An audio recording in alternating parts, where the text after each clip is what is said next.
ಮಾತೆ ಪೂಜಕ ನಾನು ಎನ್ನಯ ಶಿರವ ನೀಡುವೆನು ಅಡಿಯಲಿ.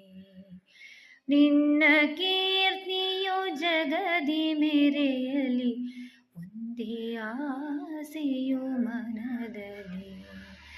ಎಡರು ತೊಡರುಗಳೆಲ್ಲ ತುಳಿಯುತ್ತ ಮುಂದೆ ನುಗ್ಗುವೆ ಭರದಲ್ಲಿ. ನಿನ್ನ ನಾಮ ನೀನಾದವಾಗಲಿ, ಕ್ಷಮಿಪೆನಾ ಪ್ರತಿ ಕ್ಷಣದಲ್ಲಿ.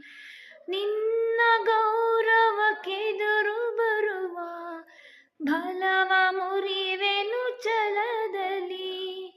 ಜಗದ ಜನನಿ ಭಾರತ, ಇದ ಕೇಳಿ ನಲಿಯುವೆ ಮನದಲ್ಲಿ. ಮಾತೆ ಪೂಜಕ ನಾನು ಎನ್ನಯ ಶಿರವ ನೀಡುವೆನು ಅಡಿಯಲಿ. ನಿನ್ನ ಕೀರ್ತಿಯು ಜಗದಿ ಮೆರೆಯಲಿ, ಒಂದೇ ಆಸೆ